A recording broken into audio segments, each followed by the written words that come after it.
क्या इस कलयुग में भगवान जी अवतार लेंगे? ऐसा तो शास्त्रों में लिखा है। भगवान के कल की अवतार की चर्चा आती है शास्त्रों में, तो ऐसा लिखा है भगवान लेंगे। पर वो जब बहुत विकराल कलयुग बढ़ेगा। अभी 4,32,000 वर्ष कलयुग की आयु है। अभी तो 32,000 नहीं क्रॉस किया है। कलयुग में इतना पापाचरण बढ़ जाएगा, इतना पापाचरण बढ़ जाएगा कि कहीं रामकृष्ण नाम सुनने को नहीं मिलेगा।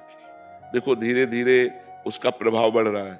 क्या सुंदर गृहस्थी कि अगर पति को प्राप्त किया तो आजीवन निर्वाह किया, पत्नी का वरण कर लिया, आजीवन निर्वाह किया। यहाँ लव मैरिज होता साल भर में डिवोर्स हो जाता है। कलयुग का प्रभाव देखो, कहा कलयुग का प्रभाव देखो। अब कैसे कैसे भयंकर रोग बढ़ रहे हैं, कैसी कैसी भयंकर व्यवस्थाएं हैं।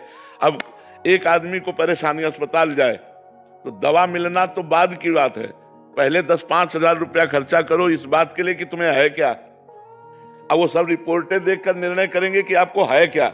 इसके बाद उसकी फीस दो डॉक्टर की, फिर दवा दो, और फिर 2-4 दिन बाद आओ, तब वो देखेंगे दवा का प्रभाव क्या पड़ा, जांच करवाओ। वो जांच में अगर किसान आदमी है ना, इतना कहाँ पैसा है किसान आदमी के पास, तो आगे चल करके बड़ा रोगों का तांडव, भोगों का तांडव बढ़ेगा। मतलब कलिकाल का प्रचंड स्वरूप जब आएगा तब तो हाय हाय मची जाएगी। अभी तो बच्चा है, 4,32,000 में अभी तो 5,000 वर्ष व्यतीत हुए हैं। और अगर 32,000 क्रॉस करेगा तब कैसा होगा, जब 2 लाख क्रॉस करेगा। तो अब लिखा है कलिकाल बिहाल किए मनुजा, नहीं माने को अनुजा तनुजा। बेटी बहन का भेद खत्म हो जाएगा, पशुवत भोग आचरण शुरू हो जाएंगे, तांडव राक्षसी स्वभाव का।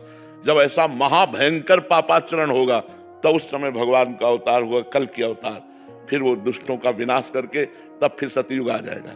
वो आखिरी में 4,32,000 पूरे होते होते आखिरी में भगवान का अवतार होगा। जब भगवान का अवतार होगा उसी समय से सतयुग लग जाएगा, कलयुग की पूर्णता हो जाएगी। पर कलयुग का एक बड़ा गुण है, जो 10,000 वर्ष तपस्या से फल प्राप्त होता था वो कुछ दिनों के नाम कीर्तन नाम जप से प्राप्त हो जाएगा। नहीं तो पहले पता चला कि 10,000 वर्ष दाहिने पैर के अंगूठे के बल खड़े होकर दोनों हाथ उठा के मंत्र जप कर रहे हैं, कितनी कठिन तपस्या। तो कलयुग में यह 10 सेकंड नहीं खड़े हो सकते अंगूठे के बल, 10,000 वर्ष तो बाद जाने दो। तो इसीलिए इसमें छूट दे दी गई कि आप नाम जप कर, कलयुग केवल नाम आधारा, सुमिर सुमिर नर उतर ही पारा। भगवान का नाम जप करके आप संसार समुद्र से पार हो सकते हैं। ये कलयुग की विशेष महिमा है।